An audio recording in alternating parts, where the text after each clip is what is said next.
In this video, I'm going to show you how to make great looking raised panel cabinet doors using a table saw.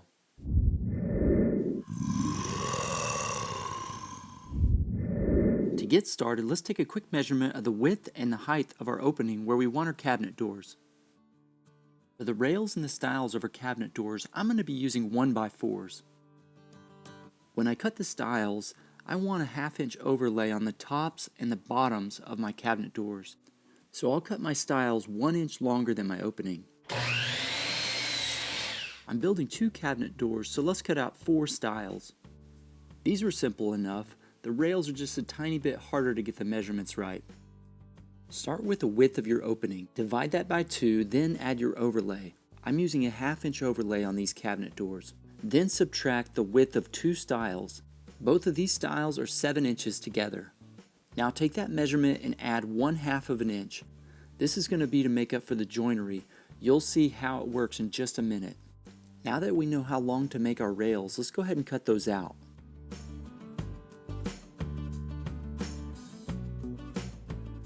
Now let's cut out the panel of our cabinet door. Take a measurement of the length of your stiles, then subtract the width of 2 of your rails. In this case, we're going to subtract 7 inches. Now take that measurement and add 1/2 inch to make up for the joinery. Let's cut out 2 of these panels to that length.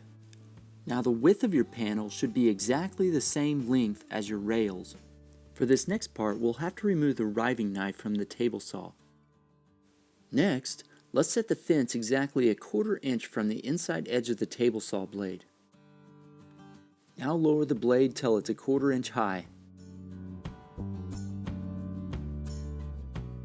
Before we start making cuts on our rails and stiles, let's try this out on a little test block first. Send the block through in both directions on one side. Ignore that little sliver of wood in the center, but that groove should be exactly a 1/4 of an inch wide and a 1/4 inch deep. This is called the dado. If it's not perfect, make sure you're using really tiny adjustments. Now that I've got the height and the width set exactly how I want it, let's go ahead and send all the rails and stiles through on one side in both directions.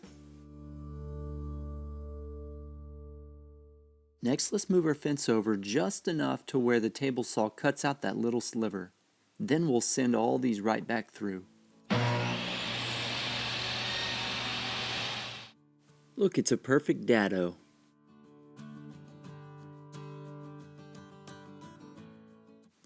Now let's set the edge of the table saw blade where it cuts just up to the edge of that dado. Now send your test block through on its side and laying flat. You may find that you need to lower the blade just a really small amount. That way it doesn't cut grooves into the wood like this. What we're trying to achieve is a little tongue on the edges here of our rails. If you're not getting a perfect fit like you see here, make sure you make really tiny adjustments to your fence on your table saw.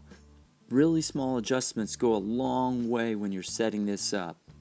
Once you have it set just the way you want it, go ahead and cut out all the tongues on your rails.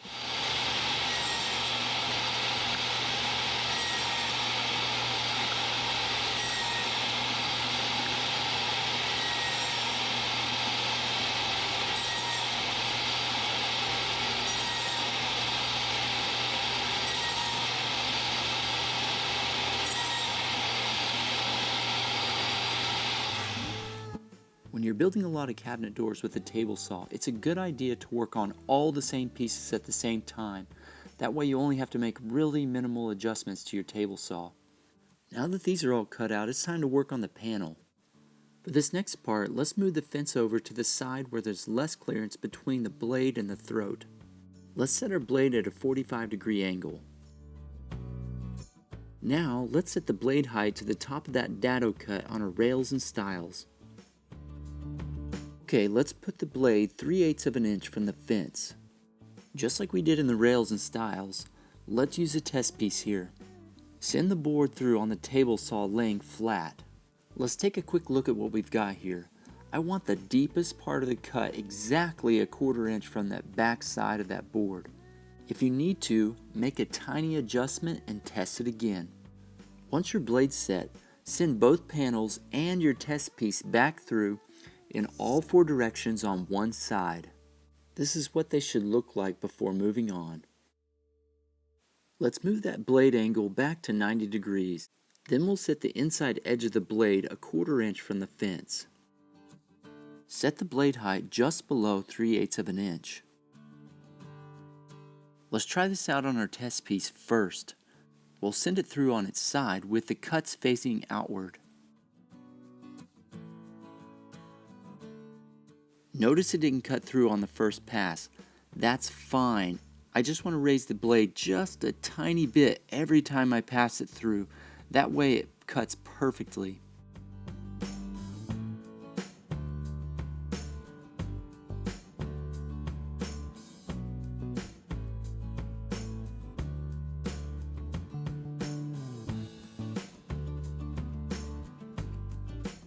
Alright, notice here that it finally cut through, but if you look closely, there's a little frilly right on the inside edge there, so I'm just going to eke up the blade just a tiny bit.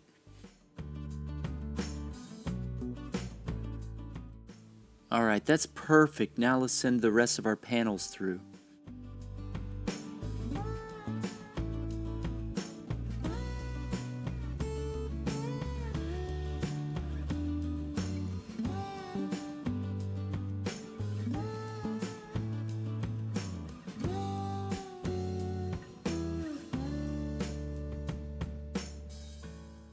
Be sure to really take your time and make sure these pieces are square when you're sending them through.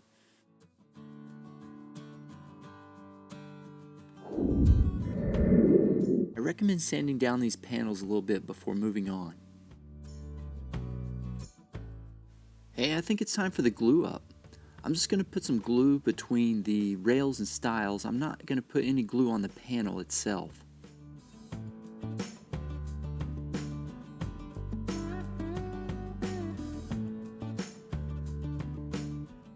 Just one thing to be careful of here when you're gluing this up is that your rails are even with the tops and the bottoms of your stiles.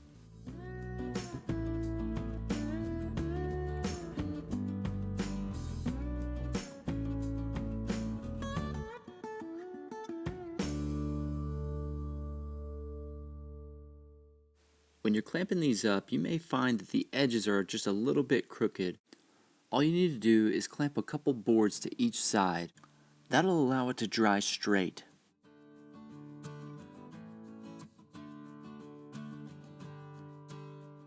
I usually allow my doors to dry for 24 hours before I mess with them anymore. Let's give these puppies a good sanding. Now these doors will look awesome as they are, but I use a 1/4 inch round over on the edges to give them a really cool look.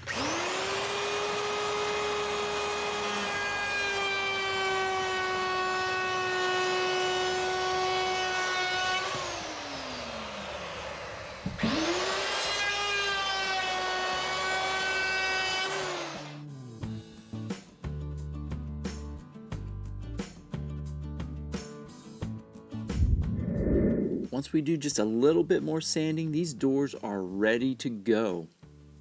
Hey, I hope you enjoyed this video today, and if you did, please be sure to smash that like button.